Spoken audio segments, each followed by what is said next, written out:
Welcome to IndoctriNation, a weekly conversation series about protecting yourself from systems of control. I'm your host, Rachel Bernstein. Hi, everyone. Before I introduce the guest for today, I wanted just to announce that I found out, actually, that we have a really high ranking, and it is in a wonderful place. It is in Ukraine. I am so happy to know that our show is offering whatever it can offer to people who are in places like Ukraine, where I'm sure they're feeling a lot of strain and needing a lot of support and understanding really the brunt of when you're dealing with people and with governments and with places in the world where there is groupthink, where there are people who are going to be thinking that they have the right to kind of claim your space, your life, your rights. And I am very happy to know that people of Ukraine, a place that is near and dear to my heart from my family history, is able to feel linked in some emotional or political or psychological or sociological way to this podcast. Of course, as always, we offer you our support during this very difficult time. And we've had a guest on twice, Olga, who talked about what it's been like to be there, to be also trying to monitor and be in charge of all of the disinformation and misinformation that is being put out. So, sending our support, sending our love to people in that part of the world and in every part of the world that is suffering at the hands of others.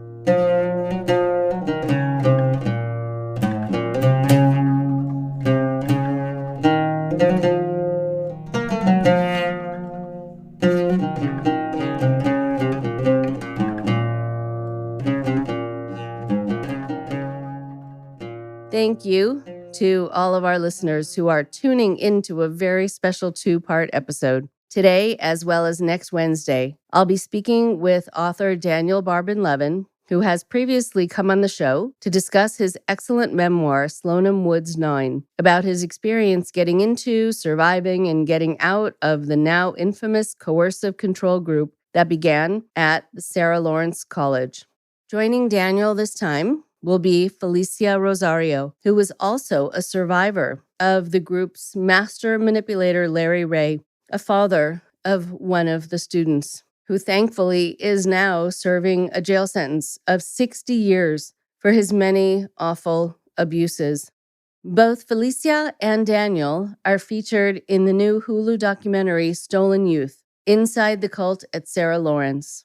The film's director, Zachary Heinzerling, had reached out to me and my colleague Dan Shaw in the early stages of production to get a better sense of how to ethically portray this story from a perspective that was respectful of the survivors and not re-traumatize them in the process. There are many media opportunities that I decline because I can tell which direction they're going, and I don't think they're going to be sensitive and kind and thoughtful and mindful of the people most harmed by these experiences. We had met regularly for some time, and I'm happy to say that his work can now be seen by the public and viewed in such a way as to provide the audience with a nuanced understanding of how anyone can get sucked into a manipulative, high-control group. The film, which is available now for streaming, offers striking first-hand interviews with conman Larry Ray's victims and incorporates personal audio tapes and video recordings to tell the story of his grim 10-year influence over a group of young people. The series follows the story from the cult's origins in 2010 on the Sarah Lawrence campus until its recent demise, when the last members find their own paths to survival. I was happy to be able to have an extended and gripping conversation with Daniel and Felicia, and I'm excited to share the first half of our conversation with you today. Here are Daniel and Felicia now.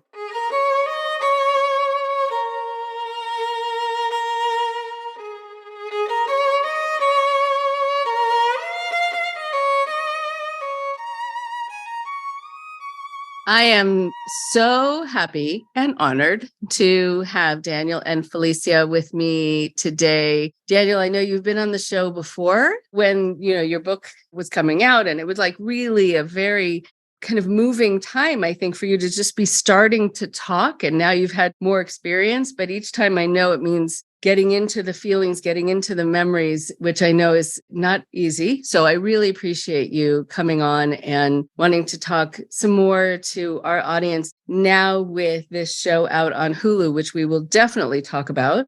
And Felicia, I want to say that when I was talking to Renee, the media person, and she was saying, I'd love to have some of the people who were in this group on your show. I said, I would love to have Daniel back because we like to have guests come back to talk about how it's been since then and what experiences they've had or insights they've had. And if it's possible, can I talk to Felicia? I was really struck by her story, her trajectory. So this is perfect. And so welcome to both of you. So Daniel, can you just reintroduce yourself to the listeners? And then Felicia, I'll give you a chance to do the same. Sure. Thank you so much for having us. I'm Daniel Barban Levin. As you mentioned, I wrote SLONIM WOODS 9 and was a part of this coercive control group, which is featured in the Hulu documentary Stolen Youth, which came out on February 9th. Okay. And for you, Felicia, hi, nice to meet you. And tell us a little bit about you. Hi, so nice to meet you. Thank you for having us. So my name is Felicia Rosario. I am the eldest sister of Santos Rosario, who had gone to Sarah Lawrence and was friends with Daniel. And I am one of the survivors. And I participated in this Stolen Youth documentary, sharing my story. And so interestingly, for you, you weren't a student there and you came to visit your brother. And so we definitely want to talk about that and whatever you also feel liberty to talk about in terms of how the other people are doing, namely your siblings, how they're faring after this. Before I continue, I want to encourage everyone, if they haven't already seen it, to see this documentary. It is so well done. It was really, truly amazing character study and a study about control and this sort of crushing nature of it that just slowly descends on you and changes you and changes everything about you and the slow burn of it and what you realize you have been conditioned to tolerate that you never would have otherwise. So I'm hoping we can all talk about that too. So Felicia, can we come back to you? What's this whole process been like for you just to be starting to talk about what happened? It's been kind of scary to start to actually tell people the truth about what was going on. And Larry made it impossible really to communicate with anyone outside. And if I ever said anything to anyone else about that he didn't like, he would, quote, fix it with that person and tell them, oh, that I'm having a really hard time, that there's something wrong with me, and then basically that I would be dismissed. I was afraid about how it was going to be received or, if anyone would really believe me. But with everyone's response to the article and the investigation, the FBI got involved. It became a federal case that grounded me and, gave me strength to be like, you know what, people do believe me. And they will. And I really want to tell people what happened. I'm really glad. And the idea of not being believed, we're going to talk about that and what that means about the listener more so than about you. And what it also says about the listener at that stage in their knowledge and development and awareness about how this can happen. Because I like to give people the benefit of the doubt if I can, that when they respond by being critical of you in some way or not believing you, what they're saying is, I don't yet understand this. And I'm just going to decide to not have to take this in as a possibility because I don't want to think it could happen to me, or I don't want to think it could have ever happened already to me. But people also will sometimes use these interactions as a way to posture and do kind of a power play, like, well, I would never have, or my family wouldn't. And you're thinking, did I ask? What? Why is this competition? First of all, okay, let's talk about your defensiveness and what's causing that. If I were doing a session with them, that's where it would go. But you have to weather that. And you have to figure out how to get through those moments kind of breathing through that, knowing you're kind of having to gauge your audience while you're finally having the courage to talk. It's a hard thing to do. That's why I often encourage people who are listening to be very kind listeners and to hold out this possibility that this could be true and this could happen and that it did happen and it has happened throughout history and it will continue to happen, because you just need a certain personality style like his to make it happen. Right. Yes. I would say that, just how you're asking the listeners to be kind listeners, that's where I've been coming from. When I'm hearing people's reactions and responses, I'm sitting in a kind place. Like, I know that they don't know what happened to me and they don't have all the information, and they're speaking from what they know from their own experience, which in this circumstance, they definitely don't know what happened to me. So it's limited. And it just takes communicating, and being open to having the conversation to, hopefully bridge that gap. Yeah. And bridging that gap is really good. Helping the listener also go along that bridge with you and not stay on one side and, wag their finger while you're on the other, but really see this is about human nature and this is about what can happen. And a lot of the times that people will ask me, what kind of person gets involved in a cult? We could talk about that, but it really isn't one kind of person. There's one kind of person, or typically one kind of person, who starts a cult. And often for the people getting involved, it's more of a when and more of a situational, kind of a social issue and a timing issue, more so than something about them. Because usually if we get down to what it is about them, it's usually the better parts of them. So there's nothing wrong with that. The trusting nature, the being open, the wanting to be introspective and grow, all of the good things, right? So let's not focus on that, as a problem. Those are all really good things. They can just be manipulated, but they're still really good things. I just want to say that something I've thought about in the process of doing this media and having a lot of conversations on different podcasts that are hosted by survivors, people in the community of survivors from coercive control are like the most incredible people. There's all these people who are like so smart, so empathetic, so caring. And I don't know if there's some like causative whatever, but I just, for whatever it's worth, it seems like, there's a lot of people, as you're saying, who come at this with, maybe a lack of grounding in the psychology or a lack of experience. And so it's confounding to them. And they maybe come at it with a bit of judgment. But like in my experience, obviously I love all of my friends and they're brilliant. And everyone who is in this with us were like the smartest, most wonderful people I know. And then everyone I've met who's been in like anything else that's similar, I'm like, this is like the best person I've ever talked to. They're so smart. It's an amazing group of people who, are living with and have survived these things. I'm really glad you bring that up. I've often said, with now the thousands of former cult members that I've met and people who have been in relationships with malignant narcissists, I do that too, because it's like one-on-one cults. It's a relational cult.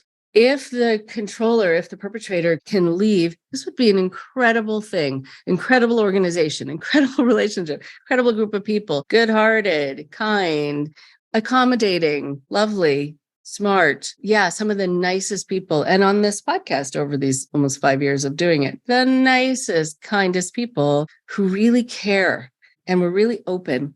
And it's, very wonderful traits. Just then it means as you move forward, you need to find a way to protect them and make sure you only open them and share them with the right people. That's the learning curve here, I think, along with other things. Felicia, what were you going to say? I was going to say that precisely those qualities of being kind, brilliant, capable, amazing people, that's what the cult leader wants. Like, they want competent, capable people to do their bidding. Like, they don't want to be controlling somebody who's inept, right? Like, how far are they going to get? So the better the person is, the more they can do, right? And like, the more good-hearted and well-intended the person is, the more they can take advantage of that kindness. Yeah, I don't know, Felicia, if he said this in front of you or if you remember it, but I remember Larry, there were a few different instances in which he directly addressed what he was doing in a way that in retrospect is sort of amazing. And at one point I remember him talking about how the fact that we were all so intellectual was part of what made it easier for him to kind of work with our minds, because the fact that you're thinking about everything so much and trying to think through every level and every possibility allowed him to kind of lead us to create our own mazes that we got trapped in. He totally did say that. He would brag about how smart all of us were. And often to outsiders, he would say, so-and-so did this or went to Oxford, or, Felicia wrote all these papers and he would be like, oh, and they're mine. The other thing that you just made me think of was, how Lee in the series says, what are you doing with all of these kids? And Larry goes, I'm building an army. And for me specifically, I know that he was trying to weaponize me and groom me for sex work, but also he wanted to weaponize my career. So use my influence and credibility as a doctor, especially with my pedigree, to do what he wanted. Thankfully, I did not cooperate, but he definitely had a plan, a nefarious plan, but somehow, thank God, along the way, he just started crumbling and just couldn't keep it together enough to actually carry it through. Right. Two things I want to say about that. And then, Daniel, I want to hear about what you heard about the weaponizing you, using you. There are a number of people I work with who have been at many fantastic schools or have had many fantastic jobs, who have gotten involved in a lot of things where they were very deeply committed. And then in retrospect, realized they were being taken advantage of. And in retrospect, realized it didn't quite come together and make sense. But that when you are bright, your brain needs to make connections. It needs to make sense of things. And that one of the things that I talked to about someone who was studying people who already kind of have a hard time understanding things and mastering things, they're used to kind of leaving things out in the open, like, well, it doesn't quite make sense. And it doesn't necessarily bother them as much because it's more of a commonplace sort of occurrence. Like, well, I'm just going to leave that out there. People who are bright tend to make connections. And things do have to make sense. Things become formulaic. And if it doesn't quite come together from the deliverer of it, the recipient will say, okay, I have to have this make sense to me, or I'm going to self-destruct. It's not going to feel like it's worth all of this.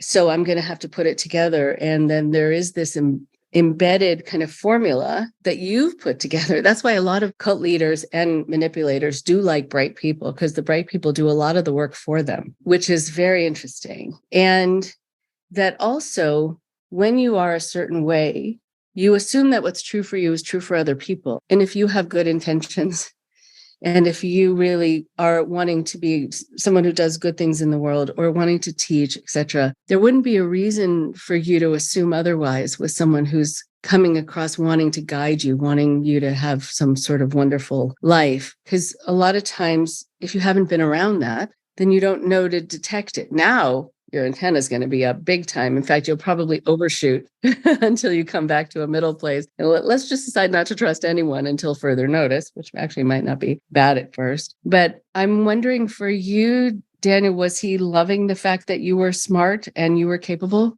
Yeah, there's a few different things there that I want to follow up on, because I can tell you about the sort of ripples of people I encountered afterwards who reminded me of Larry, and how accurate my perception of that was, and how I got pulled into scenarios that were not cults, but I had kind of an abusive, toxic boss afterwards who was a pathological liar, and so it's just weird how you get this sort of repetitive experience. So I'll say one of the things that I think is a question that comes up throughout the documentary, and a question that a lot of people have had, is what did Larry get out of this? What did he want? And I think I'd be interested for your take, Rachel. My sense is whatever his psychology was, it satisfied something for him to have control and power. But I think that for me, a big part of why I didn't leave for so long, and I'm thinking about what you're saying about sort of making connections and stuff, a big part of why I didn't leave for so long was because I couldn't figure out the answer to that question. And I just thought that if I could figure out what was going on, I just needed an answer.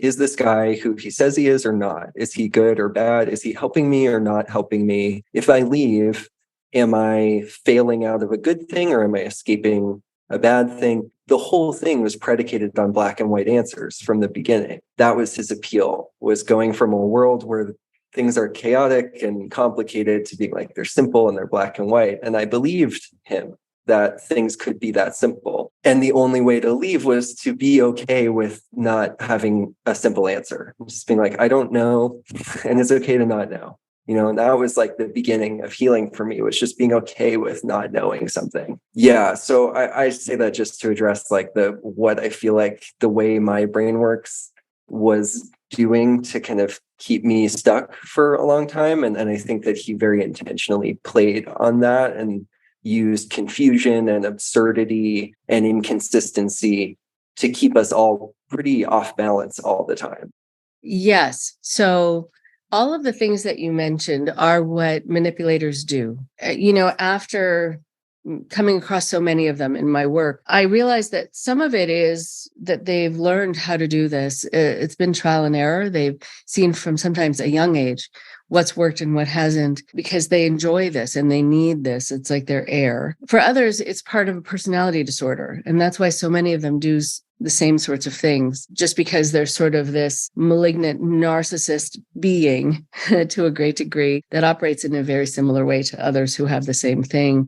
So it can seem like they've all read the same manual, but it's the same disorder. And sometimes they've learned from each other. I mean, there have been L. Ron Hubbard had books on his shelf talking about Mao Zedong, and he learned from the masters. So sometimes they really have learned how to do it. So looking at the inconsistencies, that is going to be a carrot. You're going to wait till it makes sense, like you said. There's also something about the intermittent gratification of it that is so disorienting, but it's so handicapping because you're going to wait. You're going to wait so you can get it right. So then he's pleased with you, or at least not mad. And so with that energy, it's very much like having a partner or a parent like that, where you're just hoping that they're going to be okay with what you said and did, because when they're not, it's so unpleasant. And so you hope this time you'll please them, but you can't master the system because it's ever changing.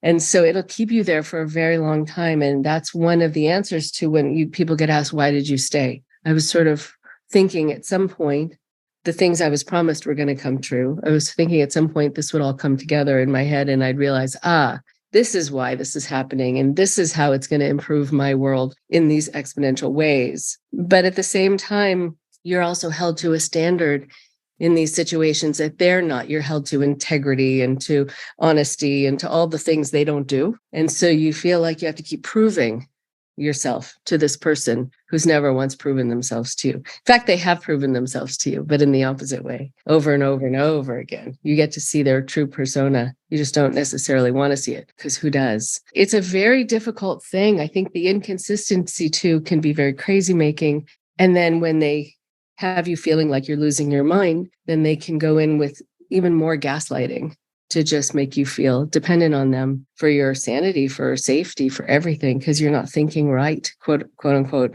Felicia, was this how it was for you as well? That was part of it. But I think with Larry, he layered on all of the tactics. So it wasn't just one thing that he was doing. So that inconsistency is definitely true, where he was amazing at the beginning and was super helpful, very knowledgeable. And he actually did establish himself as someone who was truthful and of integrity and reliable, and really just delivered. It was like someone that I would want to go to. So he establishes himself as an authority, but then after I'm caught, quote unquote caught, right?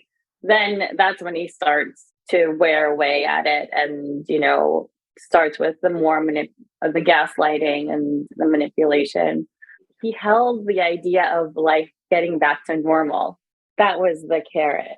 We just have to do this and life will be back to normal. And you're going to be a great doctor and everyone's going to have great jobs and we're going to have this amazing life together. We just have to do this one thing. And then it's like, then this other thing. You see in the series just how far it goes. So that was one thing. But then he also held my family hostage to me. And by that, I mean that even though he was trying to pit us against each other, I still loved them. I didn't care, but he would threaten me with hurting them, with either having them sent to jail or like destroying their lives, or even having them kill themselves. He said, I could get your siblings to kill themselves right now. I could get all of you to kill yourselves right now if I wanted to. And with all of the people that I met around him, like his network, it was DEA agents, police officers, lawyers, doctors. Like, I felt trapped. And I felt like even if I tried to do something against him, that I would just be decimated. So that fear, there were so many layers of fear and, push pull that, that's why I didn't leave. It was the FBI came and got him, and that's how I ended up getting away. I did end up walking away eventually, but physically that first step had to be the government coming and taking him away. What I think is really interesting is this idea of you just have to do one more thing and life will get back to normal, even though he was the one who made it not normal. He was going to offer these little breadcrumbs of like, you can do this and then you can have something back. And the unspoken part is I'm going to slowly let you potentially get back what I took from you. And you don't realize the what I took from you part. But you just can feel gratitude. Like, oh, good, this person's giving me a chance to get back to normal. It's like I've thought about this visual a lot, and I've talked about it on the podcast, that oftentimes people who do this to you come up from behind you and they knock you down. You don't see that it's them necessarily. Then they come around in front of you, reach their hand down and help you up and say, oh, let me help you. And you're so grateful. Oh, good, I was on the ground. I don't know how I got there. Well, they knocked you down, usually, to a great degree, but they just want you to notice their outstretched arm to help you. And so putting the pieces together and seeing the causal relationship that they're at the root of the issues, not your cure, is it's a hard thing to look at. Like, who was this person who could do this without having any problem doing it? When we can talk more about why people do this, there is something missing in their wiring. There's something missing in their conscience, where people are sport. For them, there is something very satisfying, all too sickly satisfying to be doing this. And sometimes for people, it's that they want money out of people. And sometimes it's something, a devotion. But at the basis of it usually is just a sense of power. Can I get someone to do something just because I told them to? And can I get someone to be scared just because I made them scared? Can I get someone to make sacrifices, regardless of what it could be people, could be their sanity? Just because I said that, the aggrandizement of the satisfaction of that is, that's the sick part, but that's usually at the basis of it. But that there isn't that humanity, there isn't the conscience. That's also when you start to notice that, it can go right through you. Like your whole system can just feel like you've been in a car accident. Like, oh, no, I'm now seeing this person for who they are, which is very hard. So, Daniel, I don't know if you feel like that fits for him, because you know him, you knew Larry Ray, and I didn't. But what do you think?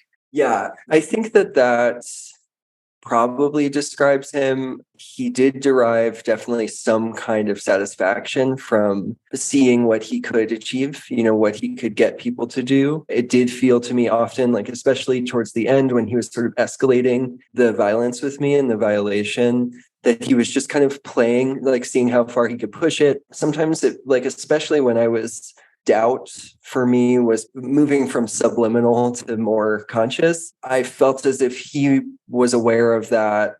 And it was as if I was participating in playing his game. And it was kind of like, how much can he get me to play along in order to like bolster his power with other people, even if I'm conscious that it is not help, but is in fact like his game.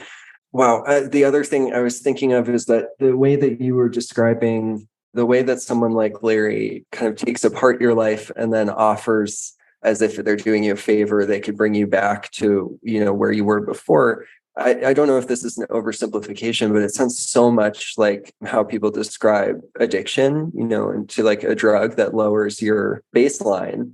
And then you're drawn to it because you just want to get back to normal. The other thing I was thinking about while you were talking and you too, Felicia, was I think a thing that people forget about is the powerful effect of sunk cost. It's just like, Yeah, it's so true. at a certain point, you have to look at everything behind you that happened, that you did, that you let happen, quote unquote, that that happened to you, and say this wasn't for good. Like, I have to now call all of that abuse. I have to accept that was supposedly wasted time. Like, so it has this compounding effect. It's like interest or something. The more it goes on, the harder it is to leave, the deeper the hole is that you've dug yourself. And then the last thing I'm thinking of is, because Felicia, you were talking about your family, and this is more just conjecture, but the thing that I thought about a lot was, Larry obviously had a very particular kind of obsessive relationship with Talia. And it felt to me for a long time like he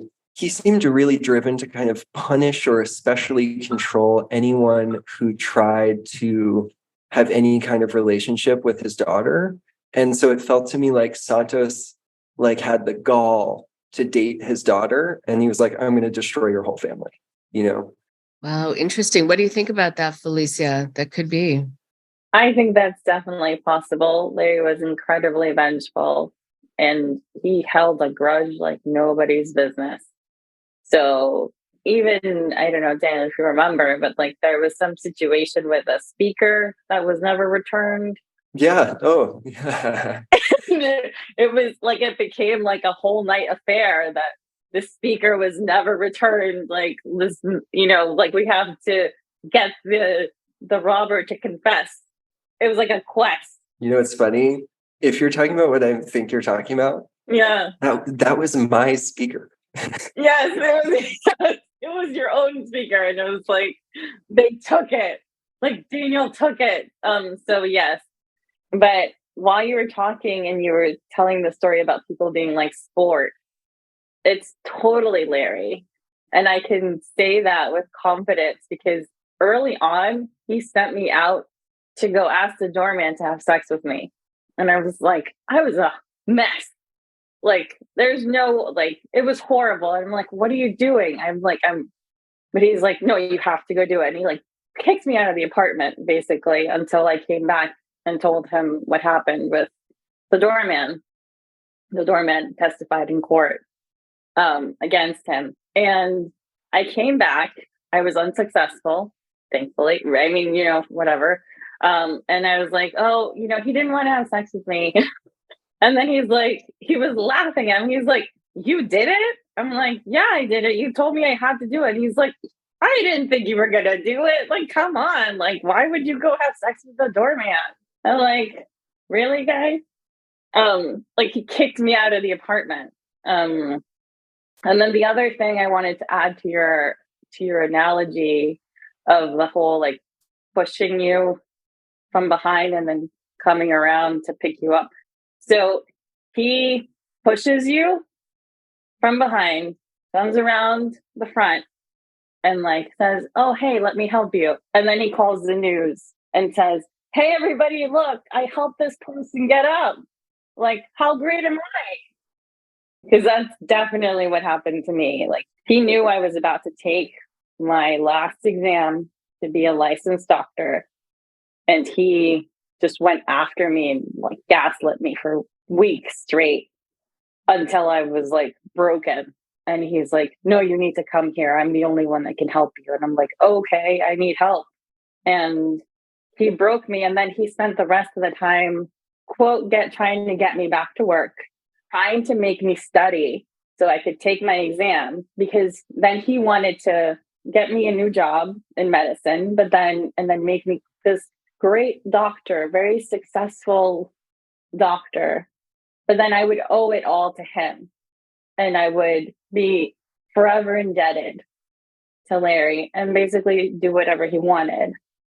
I don't think you were there, Dan, for this, but when he would get mad, he used to sit and tear my books up, my medical books, my textbooks. So he would be like, you're never going back to work. And I would just take them and rip them page by page. And then he would come back a week later and say, oh, do you have the list of the books that you broke? so I can buy you new ones so you can study for your test. That you broke. Yes, that I broke. Yeah. He's a very sick person. I don't like to use the word sick because sick implies like a lack of agency somehow, like when you're saying someone is ill, like, and then like they're just sick and they can't help it. Like, he was so intentional about the hurt he caused all of us. There has to be another word for him, but I just don't have it. Oh, I'll toss out a bunch of them. You have them? Thank you. I already told you. Have any ideas? Well, there's some that I probably shouldn't say on the podcast. So barring those, but he's a sociopath. I mean, he's a malignant narcissist and a sociopath. And often there's overlap, not always, but often there's a lot of overlap. He just did not care about the damage that he did. He only cared about how he felt and what he needed to feel and what he wanted to feel and what you needed to pay for that you had made him feel. And that's a sociopath's way. The world is theirs. And if they cause harm, they've also often created a system where you are not supposed to complain. You're not supposed to talk about what happened. And you're not supposed to hold them accountable for anything they've done to you. You need to hold yourself accountable because if they did something to you, it was because of you or it was for you. But either way, they get to wipe their hands of it and walk away and not have any remorse. I mean, remorse is never part of it. They will often only have softer feelings towards themselves. They get hurt very easily, which they would never admit to. But so much of everything they do is to defend against hurt. And they will hurt anyone to defend against their hurt. So it's like being a perpetual kind of enfant terrible, just like this petulant, awful kid. And you just happen to be an adult and you happen to be strong or bright. So instead of having a tantrum, you have a horrible manipulation against someone as your tantrum. And so that's what was coming to mind when I was watching what he was doing, and especially how violent he was with you and how violent he was to Daniel. I was curious about that, just about what that did. If we can talk about that for a moment, if that's not part of your life otherwise and not part of your history, just having that happen, having that shock to your system.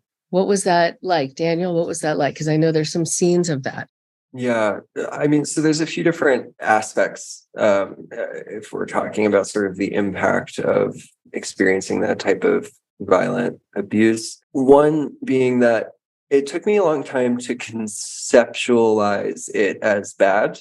He had so successfully built this kind of structure around it. So to me, it was like I had a feeling in my gut that was why I left, that it was bad, but I just kind of couldn't comprehend it. So I told myself that was weird, and just tried not to think about it. And I was just talking to her about this the other day. The person I was dating, we were in Manhattan one day, and I was having what I would now call like a traumatic response, which I did for a long time, just being in Manhattan, going on the subway. She's talked about how just like me taking subway rides, I would like be really scared. And it was hard for me to explain that to myself. And I was like, something's wrong with me. And we were walking down the street, and I guess was talking about, the time I had lived in Manhattan, and said something about Larry hitting me.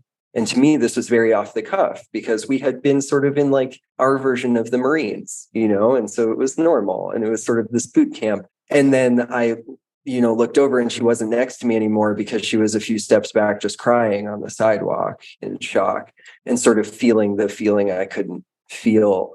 And, that was the first time I can remember starting to like open up my conceptualization of this. And then I didn't even think about the sexual violation I experienced as like sexual assault until the Me Too movement, like 5 years later or something. I just was like, didn't know how to think of it as like a male-bodied, it's just you're so socialized to think that you're supposed to want any sex that happens. And then Larry really reinforced that. So I just was like, it must have been okay, And then the other thing on the more, I assume, like chemical end, there's footage in the documentary that's maybe the most bombastic of me, where he's hitting me with a sledgehammer and holding my tongue with pliers.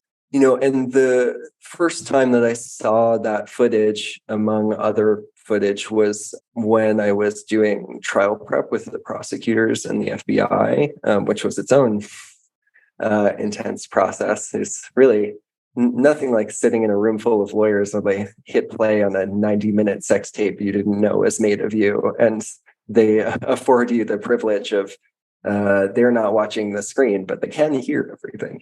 But that video of him hitting me, this is the only thing I can think of like this. So I have zero memory of that at all. Like there's no recognition. Felicia, I've heard you talk about this experience of like feeling bad for her, and I really feel, I'm like, that's terrible what's happening to him who's me. And I know it's me, but it's like so weird because also Larry's whole narrative was on the basis of this idea that memories could be that repressed. So for a long time, I was like, he just made all that up. That's not how memory works. And so he just used this idea of repressed memory to control us. And then I have this experience where, it's like, so that it's hard to reconcile all of that. Yeah. Felicia, what are you thinking about when you hear that? I can definitely relate to that because I had a very similar experience with the government where during COVID, so I was on a Zoom when they shared it. But yeah, they played something and it was horrible. He was telling Santos and I to jump out the window and how much he would love it if we would just jump. And it just hit me in the face, like what had happened. And I don't remember that night. I was obviously there. You hear my voice on the recording, but I don't remember. And same thing with some of the other footage that they showed at trial. Like, I don't remember the way that he beat me, especially during those times. But the physical violence continued, especially after we left the apartment. We were in North Carolina, then we went to New Jersey. And by the time he got arrested, he had beaten me like 3 weeks before. My face was still black and blue, like healing when he was taken. And that day was it was absurd. I think I had gotten up and he just started yelling. And then he decided to just quit, just man punch me in the face and left like these huge welts. And they kicked me in the legs and everything. I couldn't go outside for a week because my face was so swollen. And then he sent me to the mall to go get makeup to cover it up. And by then I was really like I can't be here anymore. Like, I don't know how this is gonna continue, because that physical violence, like, I'm not used to that. I wasn't like, I didn't fight in school. I get along with people when I meet them. So I'm not used to getting into altercations or having anyone hit me. And towards the end, like, every punch just like worked to shatter the illusion of him.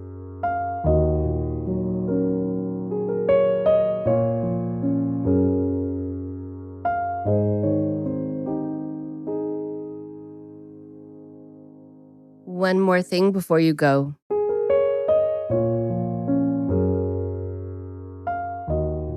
I am so moved by Daniel and by Felicia and by all of the other friends of theirs who got ensnared in Larry Ray's web. It is quite amazing, quite powerful to hear them speak. And I do remember when I was watching the docuseries before it was aired that I was actually very happy that Larry Ray had so much hubris and grandiosity that he filmed everything he did, basically almost everything. I think to be able to kind of have as a trophy for himself and maybe to be used as a teaching tool somehow later on to these students and to others, or to be thrown in their face or be used somehow against them. I wonder about people like Larry Ray and what went wrong, and maybe from birth, what went wrong, and why there isn't that part of him that has that conscience that would stop him, that there isn't that inner voice that says this is wrong and one shouldn't do this to another person. There is something about the phrase that I used that I realize after I said it, it sounds so cold.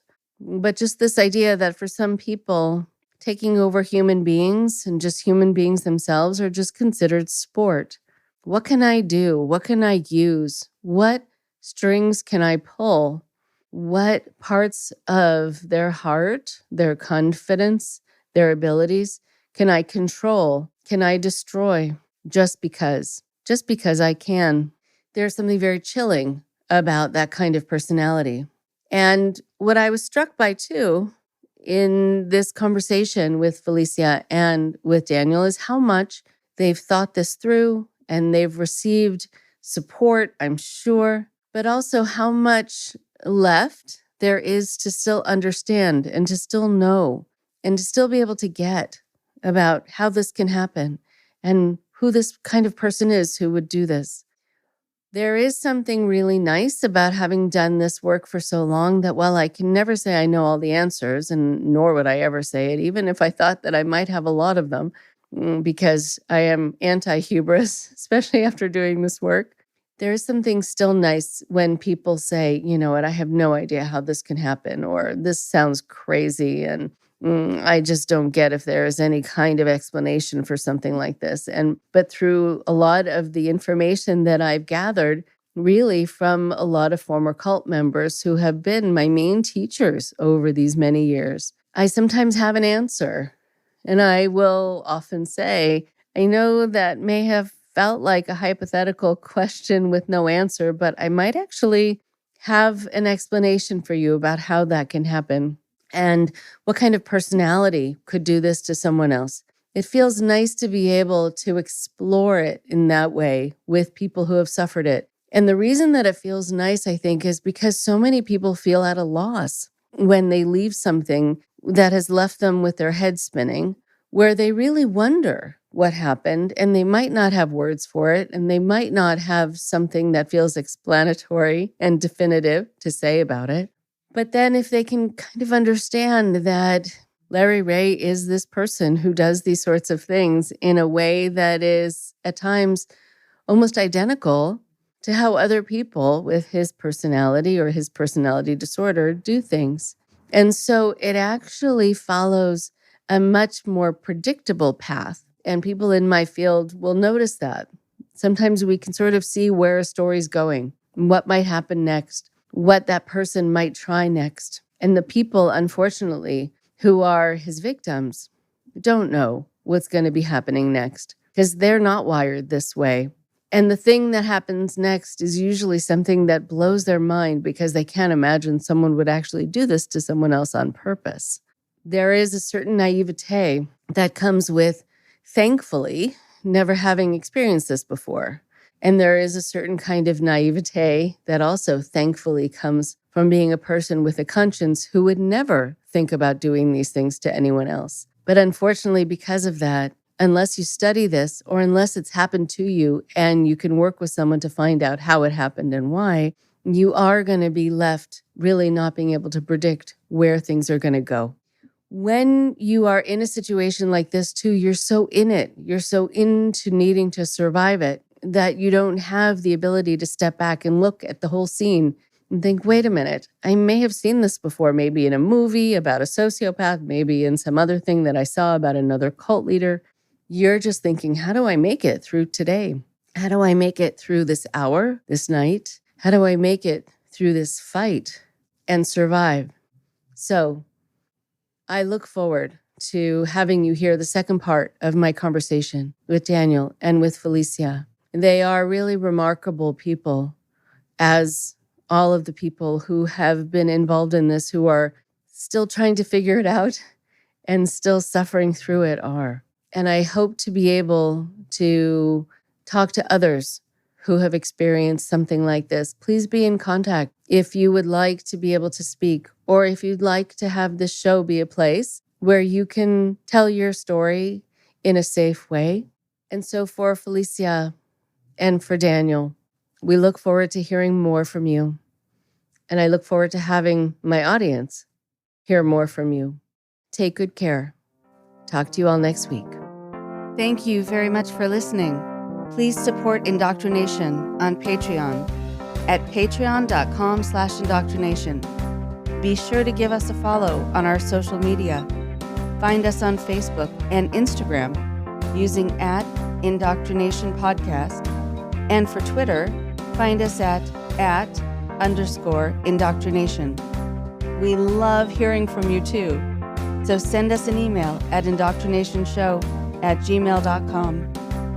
And for more updates on the show, visit our website at www.podpage.com/indoctrination.